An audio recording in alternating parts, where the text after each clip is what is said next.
app that asks you like all these questions. And one of the questions that came up was, are you bi-curious? And he clicked yes. So when I was going through the answers, I was like, wait a minute. Welcome to Normalizing Non-Monogamy, the podcast where we interview incredible people from across the entire spectrum of non-monogamy to hear their fascinating stories. We strive to bring guests on the show who have a healthy approach to non-monogamy. However, it's important to remember that everyone does it a little bit differently, and the views and opinions expressed by our guests do not necessarily reflect our own. Additionally, we produce this show for entertainment purposes only. Please be aware that we aren't doctors or therapists. Consult a medical professional for anything regarding your health that you might learn about on the show. Enjoy! Welcome to episode 79. We're Finn and Emma, and today we have an interview with Stephanie and Jason. They're a newbie couple, and this is a pretty kick-ass interview. Yeah, they've been together for about 15 years or so, and met in their teens, but they've got so much good stuff in here, everything from coming out to body positivity, shaming, or dealing with shame, dealing with depression and anxiety, and consent, and just so many good pieces in here. I think this is definitely one of the better ones we've ever had for anybody who is brand new to the lifestyle or non-monogamy would really benefit from this interview. Yeah, I'm excited to share it. First, a couple of announcements. We wanted to thank Club Euphoria and Ray and Dee for an amazing foam party this past weekend in Findlay, Ohio.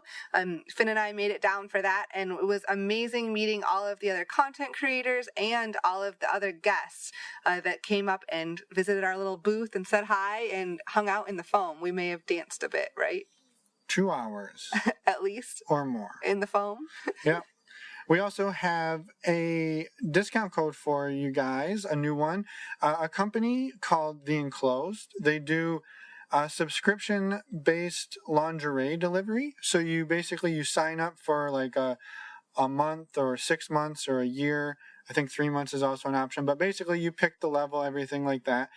Anyway, they reached out to us and asked us to do a survey and to be on their blog. So we are now featured on their blog, which is pretty cool. But as a thank you for doing that, they actually sent me a super fun and sexy pair of underwear. So it arrived in a really neatly packaged box and even filled with rose petals. So it was actually one of the most fun unboxing experiences I've had. And I don't know, the underwear are very sexy and comfortable and a great color, and I'm super excited that they reached out to us. Yeah, so the discount code, also I agree, they are quite sexy. The discount code is for $25 off any purchase, and that code is Emma25. And just to be clear on this, they're not an affiliate. We're not getting really a kickback for this. We just kind of had a call with them last week, with the founder of the company, and we are just sort of finding ways to help each other out, promote each other's products, and they're a small work together. Right. So they're a small business as well, and have a lot of the same values we feel that we have as the same. So awesome to be working with them, and we're excited. And one other thing they were willing to do for us, for anybody who was willing to be a patron and on our Patreon page, they can get $50 off a purchase of $150 or more. So both these discounts, either $25 or $50 off, are not small taters. No. As they say in the South. Are you from the South? No, I've heard they say that in the South. But moving on really quick. So we also wanted to mention that speaking of Patreon, our next Patreon Q&A call is at 9 p.m. Eastern, Wednesday, August 21st. I know this is a Wednesday, but it worked best for our schedules at the moment. And just a quick update, if you haven't listened to the show recently, we have started a Patreon, and our whole goal with this is to really create community around our show. So you can be part of the monthly Q&As for as little as $2 a month, or if you are $5 a month or more, you are part of the Q&As and a group chat with everyone in the community. Yeah, so we're super excited for that. It's starting to grow pretty good. We had 10 people in the Q&A last month, and we're hoping to have more this month, and it was awesome. So Thank you to everybody who supported us. If you want more information on this or any of the other resources, you can find it over at normalizingnonmonogamy.com. And there's all sorts, there's a resource page and there's a contact us page if you want to reach out to us and say hello. And all of the show notes are there too. Yep, all the show notes, which will contain all of the resources for any show you've listened to so far. With that, maybe we should go hear what Stephanie and Jason have to say. Sure, let's go. Welcome, Jason and Stephanie. Yeah. To the podcast. You reached out not too long ago when we were able to turn it around quick, so thanks for working with us on that, and thanks for reaching out. Yeah, schedules aligned quickly, which was awesome. Yes. Yeah. Awesome. So, yeah, I mean, we know very little about you other than what you told us in your email. So do you mind just giving us a little background on who each of you are and why you're on our show? I'll let you go first. So as far as who we are as a couple, we met when I was probably 15 or 16. So, and then we're kind of off and on again until I was about 18, and then have been together since. So we've been together for almost 15 years, been married for 10. And then, just kind of over the last couple of years, we've started, being a little bit more adventurous. I used to work for a local, adult toy company. So that kind of aided in that a little bit as well. Yeah, we just started kind of talking about what we wanted sexually, and then started to decide to open up a little bit more, and then kind of came across you guys, and now we're redefining things. So yeah, I mean, obviously, because we met at such a young age, very similar story. You know, I'm from pretty much all over the place, and I used to live in the town that I met her in, but then moved away. And then, so spent a lot of time away and then came back. And when I came back, I started working and then actually worked with her brother. Yeah. Her brother was my boss. And then, and then he's like, oh, you should marry my sister. And I'm like, dude, I'm not going to marry your sister. And then I married her. And then married her. So essentially, I would say high school sweethearts since we met so young. Yeah. He's a little bit older than me. So he was out of high school, but my high school sweetheart. Yeah.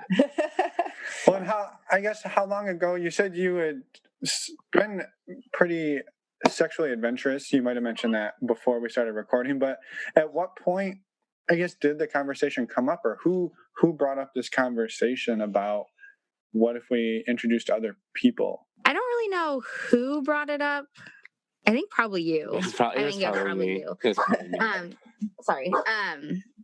And then, so I think he probably brought it up, and then it was just kind of a joking around kind of discussion. And then it just was like, well, what if we're serious? And then it kind of started out as introducing a third party. And then as we developed, kind of like figuring out our dynamic, seeing what works for us, we thought maybe couples would work better.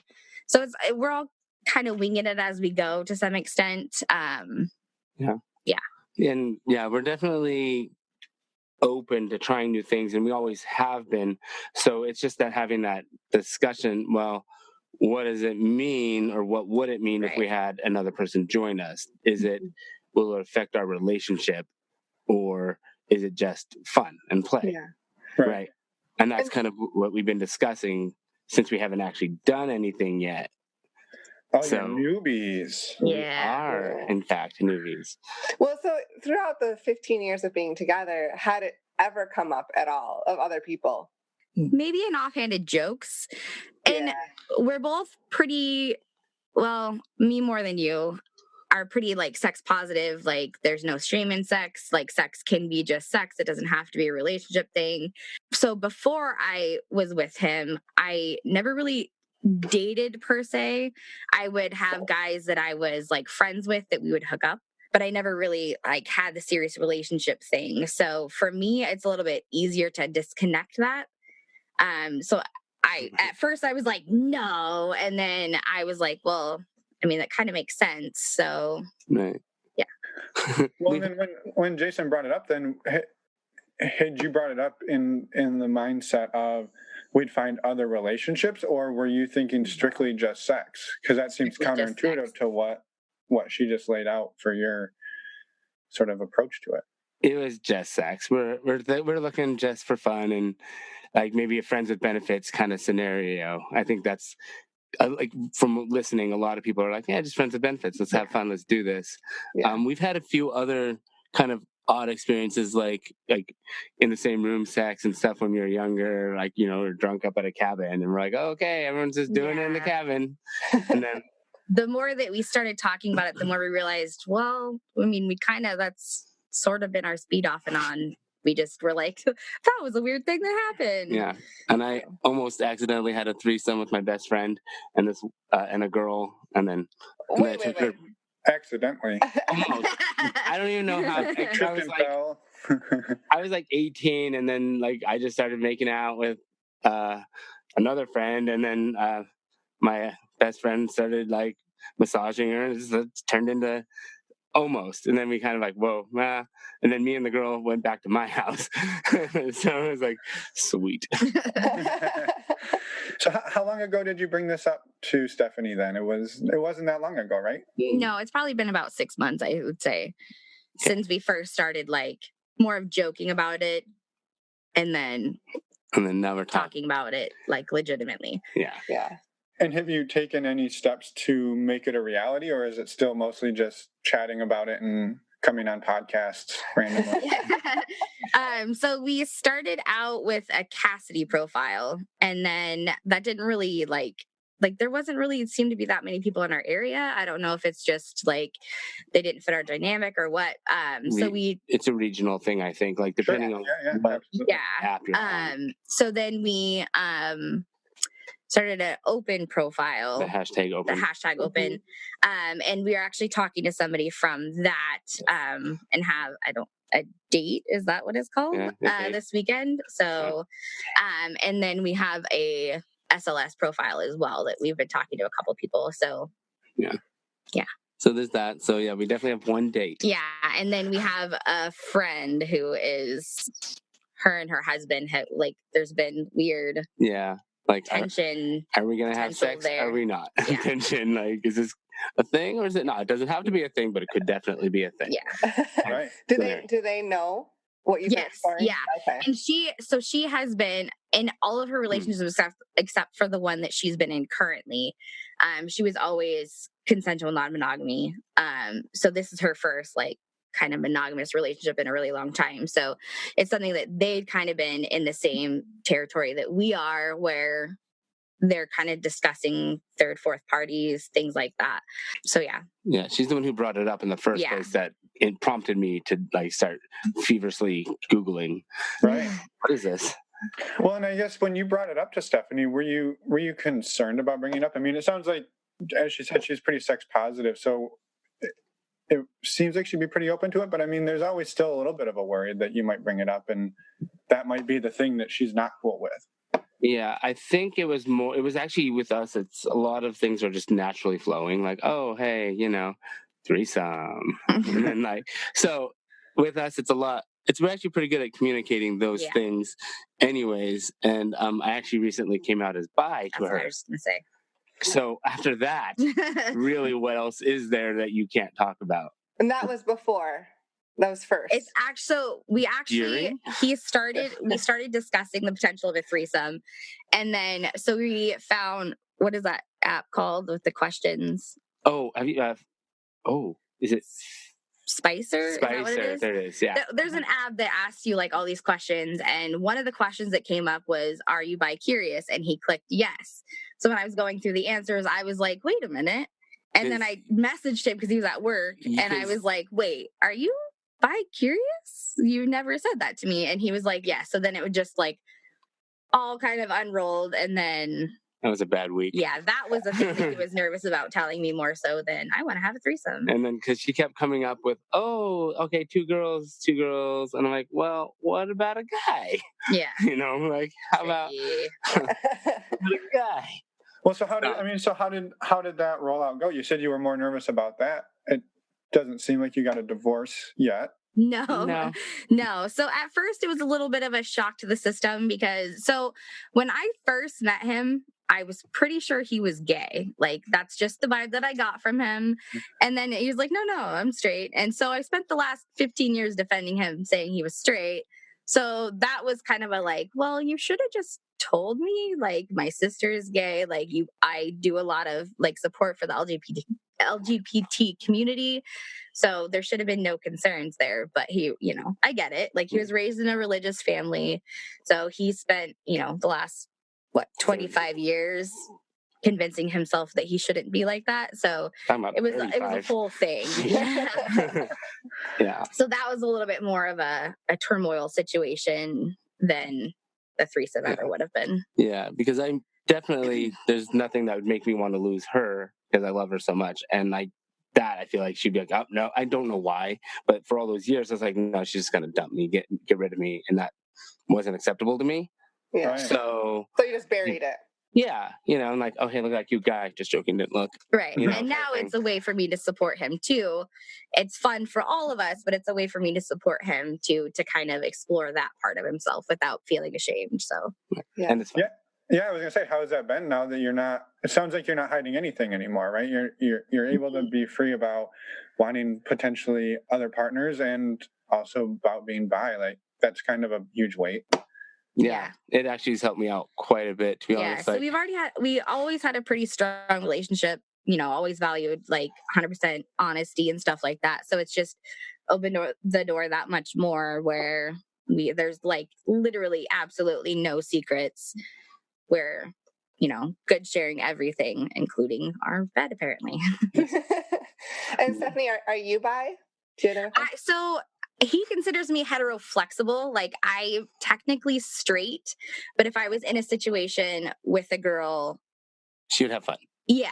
Like I'm not against it, but when I'm walking around, I'm not like, oh, I want to have sex with her. So yeah, no, that's fair. There's all different levels of interest. So yeah. So are there? I guess now that everything's on the table and everyone's being who they are there things that you're concerned about, or things that either of you are afraid of? Like, if we try this, something could go wrong, or are you pretty much just excited to see what happens?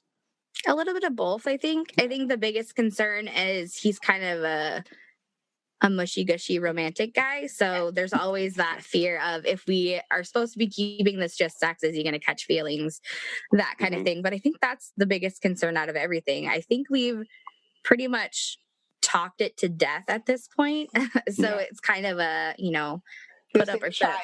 Yeah. And then we'll just reassess afterwards and see if it's actually something that we're going to continue doing, or, we've always said there's got to be communication before, during, and after. Yeah. I was saying, are there any other rules that you've put into place? Although a lot of people have different opinions about rules, so. Yeah, so we pretty much, as we started out, ruled it to death. Like there was rules about everything. And then as we go and things develop, talking to other people, or we actually like think about the realistic potential of something happening, then we kind of reassess as we go. And we're like, maybe that's not such important kind of rules. Right. When we first started out, we were like, soft swap only, there's no penetration. And then now we're like, but maybe there should be penetration. So and you haven't even done anything, so you've already yeah, exactly. I think we only really have like 2 rules at this point. We boiled it down to like 2 rules: protection and no fisting. Oh, 3 rules. That third rule is always lingering there in the back. Gosh, I always forget that one. Oops. And then no separate rooms or separate play. No separate play. So it's just essentially no crazy stuff, no separate rooms, and protection. Unless there needs to be fisting, and then then it's a hard that's pass. her rule. Yes. Well, and that can be amended. Just Well, I was curious back on the concern about maybe one or the other of you catching feelings. Is that is that something that's negotiable at some point? If one or both of you did that, is that? Well, that's something, to be honest with, that we've struggled with too over the years. Like there's plenty of conversations that we've had about that. Yeah, you can say you don't want it to happen, but you never know what's going to happen. And I guess is that something you've talked about? Like, if this happens, what do we do? I think we've thought about it. Like what would we do in that situation? And as of right now, we're like, well, it's going to be something that has to end because our relationship comes first. But I mean, everything so far has changed and developed as we go. Yeah. So it's something that could change and develop as we go there too. Yeah, I mean that's with everything, even with our sex life, right? Like, oh, this is fun as high schoolers. We don't know how to do anything We weird. started out pretty prudish, and then I just kind of And now, blossomed into something else. Like I remember when we first started dating, like I was afraid to kiss him with tongue because I thought he would think I was a slut. So, and then he was like, wow, she's kind of a bad kisser. And I was like, well, no, I just know that you know that I've been around with other people and I didn't want you to think I was a slut. So I thought you were a bad kisser when we first got together. Oh, that's fine. She's cute. That's a really good story that you have now, though, right? Yeah. Well, yeah, because we've gone so from that to we have a cupboard full of sex toys that we have to hide from the kids. Yeah, and even that's like opened up too. Like it went from, because I'm not really a big masturbator. Like I'm a strong proponent for other people to do it because it's healthy and all that stuff. But it's just something that I don't do very often. I'd rather wait till he gets home and have actual sex. But now it's developed into like, I texted him the other day and I was like, I played with my womanizer and it was a challenge to see how many orgasms I could have. And we never would have talked about that before even. Yeah. And now I feel inadequate. So no, I have to the record. Now he has a goal. There's a record put down that I have to beat. Well, it's always good to have goals. Yeah. So you are going against a machine. Not to say it can't be done, but Pretty good. It's gonna take all night. It's fine. I'll get it. We'll do this. Well, it sounds like. Oh, it sounds like it's. That's what we should. No, never mind. I was like, we should have a sponsor of energy drinks, but no, not a good idea. It sounds like it's already, even without having physically met another couple, you've already started to see some benefits in your sex life. Are there other things that you've seen, sexual or not, that have improved since you decided to start either talking about other people or coming out to Stephanie as bi? I think from the moment I came out, our communication has exploded as far as being able to talk to each other about anything. And because I always had that looming over my head, like, oh, I've got that part of me that I can't talk about. But now that's the biggest thing you possibly could say, right? So after that, I feel free. I mean, I felt free. She always supported me anyways. Which is why I didn't understand why he wouldn't just tell me at the beginning. I accepted it. I get it. In my soul.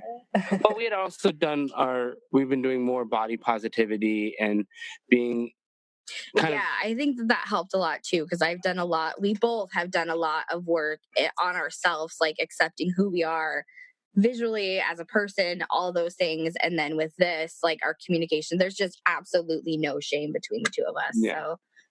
So that right there helped me. Like, okay, now I'm more okay with my body. I worked hard and I've lost a decent amount of weight. So that started 60 pounds. Almost 60 pounds. Wow. Congrats. Good. Yeah, congratulations. And so I was feeling good there, and I started feeling good about my body. I started feeling good about who I am, and then also taking that step to kind of say, F society, who cares what they think? And then that allowed me to then be like, okay, here's who I am. Yeah. No, I think that makes complete sense that was your journey. I mean, all of us are carrying around some sort of, a lot of shame normally, especially when you're trying to push against society and do something a little different, and trying to just accept yourself without being ashamed of it can be really hard to do. Absolutely. No, and that's kind of what we've kind of been trying to do, and like encourage our friends to be like, no.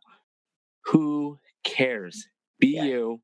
Love yourself, and then that's all that matters, because when you love yourself, you'll allow yourself to be loved and stuff like that. Like I have cousins that I'm glad are following her and her Instagram, because she's all about, this is who I am. And if you have body issues, that's okay, because everybody has those, but you have the ability to choose to be okay with it, right? To love yourself. Exactly. Yeah, because I mean, I'm a plus size girl, always have been. And it was to the point where for the longest time, like I had an eating disorder. Like I beat myself up about it. And then I started taking care of my depression and my anxiety, which is a huge, huge deal for me. Cause I always like thought I could do it on my own. Like that's my pride is my weakness. Like I always think that I can do everything on my own. And So I think that's very common, by the way. I think most people think they can fix themselves. Yeah, I got this. So I started taking care of that. And then I kind of was like, well, all these things that I think are wrong with me, is it because I actually think it's wrong with me, or is it because someone else told me something was wrong with me? Right. And even like with this stuff, that's kind of how we've come at it too. Like we had that discussion, like, are we going to be open to everybody about what we're doing, those kind of things. And we've kind of decided, if people find out, that's totally fine. It's not their business. As long as we're happy and doing ourselves and, communicate with each other and our relationship is still strong, then we're doing the right thing. So I think for the most part, we're lucky we have family who are like, oh, okay, that's the thing you're doing? Sweet. My family's not that way. Yeah, well, maybe a sister, but my family specifically, like we have that support. My family, at least, because like I came out to buy to them, like, okay, sweet, next. Really? Wow, that's amazing. Yeah. That even my family was like, well, we already knew that. Yeah, that's true. But with the relationship stuff, because my family's very like old fashioned, like my parents were old school Southern. That's how we were raised. You don't have emotions. You don't cheat. You don't do all those things. So I can already tell that they'd be like, well, now you're going to get a divorce. That's why they were the last ones to know. Yeah. But they took it, you told them. Yeah. And they, with that news, like they were totally fine with it. This news, I think they'd be like, not so accepting. They're like, I give it. It's not their relationship. Yeah. They're like, I give it 3 weeks. They're like, kind of changing topics a little bit. Are there things? I guess it's not really a change of topics, but are there other things that either of you learned about the other one that kind of surprised you as you've been talking now more openly? Other than the bisexual thing, which I feel like was a big surprise too. Surprise! Although it sounds like it really wasn't a surprise to anyone. It's true. It's true. It wasn't. Why is he wearing so many short shorts? Why do you like fancy underwear? Like thongs so much. I think the only like surprise really has been that we have the same taste in men. I don't know. I feel like sometimes it's like, nope. You're like, nope. I'm like, shut up. He's cute. But yeah, like the same men. I think there's really been that many surprises because we were already so open with each other. This has just taken away like that much more of a barrier. Mm-hmm. I think that we find out like surprising fetishes about ourselves. That's what I was going to say. Here's fetish. Like in exploring and doing things, or like watching, like now we watch like bi porn and we never would have before. Right. So now we're like, that looks like it'd be fun to try. Yeah. Like things like that. Then we send each other sex gifts all day long. Hey, what about this? What about that? Maybe your fetish for You're gonna call me out right now? I'm totally calling you out. Yeah. The cum, she wants cum shots like all over her face. Facials. Oh, yeah. Now everybody knows that. Thanks. Yeah. Welcome. Hey, but she's not into fisting, so it's fine. Not into fisting. That wasn't a surprise. That wasn't a surprise. That other one was a surprise. Well, and really, again, not uncommon. That's a common fantasy. I'm normal. I told you. Me too. I said that.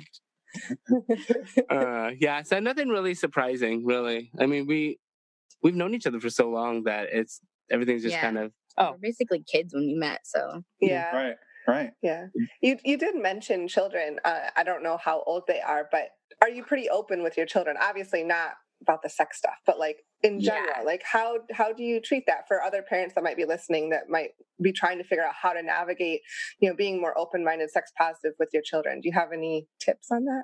So our kids are still pretty young. They're 1 and 5. So we haven't quite had to get there yet. But I mean, like our daughter has noticed, because we have like a bisexual flag in our room. Mm. So she's noticed that. And Jay was just like, well, that's Dad's flag. Oh, yeah. That's right. That kind of thing. So at this point, like we're open with them as far as like they're allowed to do or think. She said that she was going to marry another little girl that we know, and we're like, you can do that if you want. Like, do what makes you happy. So we're kind of just like laying down making the sure, yeah, like we're in groundwork stage now where we're Yeah. just like, you can do what makes you happy. You don't have to think about what other people think of you as long as Yeah. you're happy and safe. Yep. Right. But we've talked about that when we get older, and when they get to the point where they're going through puberty and starting to feel feelings, like we'll have that discussion. We'll be open with them, like there's things that you do behind closed doors and that's perfectly fine. We don't need to talk about it as long as you're safe, you're happy, Yep. everything's consensual. Yep. All that kind of stuff. So Yeah. And then as far as sexuality goes, as far as like same sex, opposite sex, all that stuff, like her aunt is a lesbian, so we have that. they're already kind of exposed to that a little bit. So Yeah. And we go to the Pride Parade every year, so we're just trying to raise them as open and honest as possible. We don't want them to have any fears or shame about themselves. Right. Yeah. And most of the time, kids are like, "Oh, that's how it is." They don't. Yeah, that's our goal, is to be like, they're like not even thinking anything different of anything like that. So we had a quick discussion about the flag. We're like, she's like, "Oh, what are we going to say about the flag?" I'm like, "We'll just say that means that Dad I wasn't likes." like panicked about it. I just wanted to know, like, what do you want me to say? Do you want me to say Dad likes to kiss boys, or do you want me to just be like, "Oh, that's Dad"? We're going to say that the flag just means that Dad thinks boys and girls are cute, and then leave it at that, and then see kind of where that goes from there. Yeah, keep it age appropriate, right? I mean, Yeah. And honestly, you could probably tell the 1-year-old she ain't gonna know. So, Yeah, exactly. Yeah. He doesn't care. We've already had the weird discussions. We won't remember. It's fine. Yeah. I'm gonna be a terrible parent someday. Aren't we all? I think that's, Slightly afraid. don't, because all parents are horrible parents. They just hide it better. Different varying levels. You're all just doing the best you can. You're like, just as every person in life is doing the best they can. It really is, and I think that there are so many varying levels of like judgment, right? Like, oh, parental judgment, sexual judgment, all these different judgments that when you're behind closed doors, we're all freaks, right? Yeah. We're all just something different might be your jam than mine, but doesn't matter. Yeah, it's just and you should have the openness and ability to explore what's different about you, because that's perfectly fine. Yeah. Are there things that, along those same lines, are there things that you're excited, like you can't wait to get out there and try, or is it just sort of like, yeah, we're just curious about it all? I feel like the second thing, really. Like, I'm excited, to try the things that I've not been able to, like with a guy, right? And like, oh, sweet, okay, I can actually. It's actually kind of like whoa, for like slight. Still want to do it, but I'm still kind of like, oh, okay, this is gonna be really weird. Intimidated. There we go. Yeah. Because number one, I'm doing the things that I've kind of just fantasized ever since I was a kid with my wife, right? Like, okay, like this is gonna be. Yeah, so it's exciting, and then so we're allowing ourselves the freedom to experience the things that we've always thought were like taboo or weird, without worrying about what actually like other people would think about it, because it doesn't matter what other people think about it as long as we're happy. And that way we can be like, I want to do this thing, and if we don't like it, we never have to do it again. Or if it's something that we're like, I secretly want to try this, and like DVP or things like that, then we can let ourselves experience it. And so that part's exciting. For sure. Yeah. I think I agree. Yes. That's awesome. Yeah. Well, I guess on those same lines again, are there has safety been a concern in terms of just keeping each other safe and healthy? You have kids. Have you discussed how you want to move forward, doing that? Because I know that's a huge concern a lot of people have when they think about doing this, is how are we going to do this but be safe about it? Yeah, so as far as the kids in safety are involved, anybody that we're involved in, at least right now, will never meet the kids. Like, we don't want the kids involved in any of that stuff. The kids will not be in the house or around when any sort of even just dating or hanging out is going on, so that everything is just business as usual for them. Yep. It'll just be like mommy and daddy's date nights and stuff like that, because we've been trying to work on that as a couple too, to where we make time for each other to go do the adult things, because we've slipped into the role of like we're just parents, like we're just mom, we're just dad. So trying to establish like ourselves as people again. So that would be our times to go do those kind of things when they're at grandma's house or with auntie, something like that. And then as far as safety, as far as ourselves, like we've both told each other, like constant communication. Like if you see something weird that's going on that looks like I'm not comfortable or you're not comfortable with, you always have to communicate that. If you feel like we're out and about and you see something weird with the person that we're with, you need to communicate that so that we're safe as far as that kind of stuff goes. There's no like code words, code taps. Let's get this down. Let's, you know. You yell Sasquatch really loud, we're out. We'll go.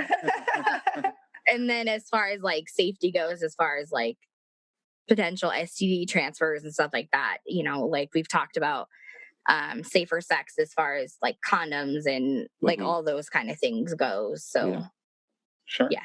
But blowjobs, no condom. That's not fun. Fair enough. I mean, we're all assuming a certain level of risk, right? You know, and so everybody takes that upon themselves, and as long as it's communicated, that's totally up to you. Yeah, exactly. Yeah. Have you found any other resources besides our show that have been beneficial? Because again, you're kind of still at the early stages, which is super fun for us to talk to people who are right there, because it's been a long time since we've been there. So any new resources that you found super useful in the last couple months talking about it? You're the one that does all the research, so it's true.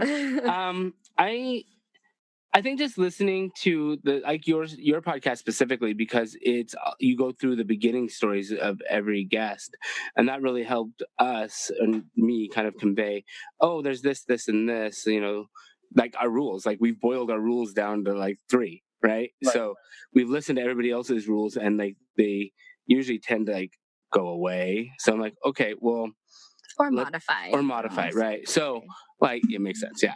But yeah, so your podcast, because yours goes through their personal stories more, and I felt like that was more useful for me to kind of like, okay, and this is how it looks like on the other side. Yeah. Like on the other side, here's the beginning, it looks like this, and on the other side it looks like this, right? It's kind of like the full spectrum, and you can see that marriage doesn't have to end just because you're having fun with other people, and you know, just communicate. Life evolves, like everything about life and stuff like that evolves, especially because we've been together for so long. Like, of course we're going to evolve together. So yeah, right, yeah, for sure. Well, and I'm personally, you know, fascinated and looking forward to hearing how it evolves, because again, this is, as you touched on, Jason, like this is not only your first time exploring outside of your relationship, but it's also your first time exploring the bisexual side. And I think, those are 2 huge things, and you're doing them both at the same time. Not to pile on the pressure. No, no pressure. You've obviously taken your time. Like you said, it's been 6 months, and you still haven't gone on a date yet, which is totally cool. But like you've spent all that time talking and learning and taking your time to get to those steps. You haven't just jumped right in, which some people that works for them. But I think a little bit of it's hard, obviously, because I'm not going to hide the fact that I'm bi. So on the profiles and stuff, you know, we say I'm bi, and I think that might scare away, because like I'm not against straight play just because I'm bi. Right, exactly. Right, like I can still play with the girl. Come on, but. You know, I think that scares away some guys or some couples. He's gonna, you know, maybe do something with me. I'm like, well, this is consent. I'm definitely enthusiastic consent. You know, is important. So, because if you're not willing, I definitely don't. That's not fun for me either. So, no. I'm not a predator. But we have a little bit of a twofer there too, because you have like the bi thing, and you know, it's a little bit harder to find partners in the community that are, you know, guys on guys, like that are okay with that kind of stuff. But also like being a plus size girl, like there's so many things that are like people will in their profile be like fit people only, like all these things. Like I don't remember what club it was, but there was a club that I was looking at that actually had a BMI restriction on it. And I was like, What? that's ridiculous. That's absolutely ridiculous. Yeah. So there's that. I mean, because BBW is a fetish, but like we also don't want weirdos that are just into that kind of thing. Yeah. So we're also picky. Yeah, Well, I mean, and you're just a person. It's just, you're Right. not just somebody's fetish. I think that. Right. That's exactly my stance. And that's I think she's posted that. I literally on my Instagram was like, I'm a woman, not a fetish. So Yeah. Yeah. Well, it sounds like you're taking your time it's okay to be picky. You can sort through things and meet the right people, and it might take a little bit of trial and error to meeting different people till you find a good match. But have you received pushback online so far for being bi on your profile? No. Good. Pushback? No. We've just had a lot of people that were like, when we're talking to them, like you can totally tell they're just kind of like not necessarily put off by it, but they're like, well, I don't do any gay stuff. I don't do any of that stuff. And we're like, well, he's not gay. He's bi. Like, yeah, totally okay to not do any of that stuff. So I'm just down to play. Right. And in that situation, because that's come up, we're like, well, that's an uncomfortable situation. We don't want anybody to think that there's anything, any sort of underlying maniacal, like secret motives or anything. What I say, if one flops in my lap, I'm gonna play with it, but I'm not gonna. I know. I think that's good. I mean, and I think that's something that we've started to see people relaxing a little bit about, not necessarily their stance on like whether they're interested or not, but how they approach it, right? Like you don't have to be a dick about it. Like you can be like, hey, yeah, it's not for me, but we're totally happy to hang out, and we trust that you're just as consent oriented as any other couple. And I think that's the thing to remember is just because you're bi doesn't mean you run around like trying to get with every guy that's within reach. Yeah. Well, and our big thing is not like, it's not just consent, it's enthusiastic consent. So if there's any sort of like, maybe not, or then we're like, no, it's not for you. We're not for you. This isn't for you. It's I only date cute guys. They got to pass the cute bar. Yeah. Oh, sorry. Don't worry. Don't flatter yourself. Don't flatter yourself. You don't look like Jason Momoa. So it's not good enough. That's a really high bar. So I get it. Well, is there anything that we didn't touch on that you were hoping to get out there today? I think we hit pretty much everything that. As far as question for you guys, is there any sort of feedback that you would have for us, like in getting into the lifestyle, things to look out for? Yes. Those kind of things. It sounds like you guys have pretty much knocked them all out. You like a lot of the things that people worry about are they good looking enough? Or, in your case, I'm bi. Is anyone going to like that about me? And it sounds like you both kind of have those, whether or not it still is an issue at times, like you kind of have them under control, or at least in the forefront. Like, well, you've worked on the self-love part a lot, which sounds huge, amazing, which is huge. Yeah. And also taking the time to have all the conversations and do some research and stuff ahead of time, I think is also really good. And I think it's easy at the beginning to want, like the first time somebody wants to play with you, to be like, well, this is our only opportunity to ever do this, especially if it took 6 months to find somebody, and then you finally find somebody, and then it's like, well, it's not perfect, but this is our only opportunity, so we're going to go for it.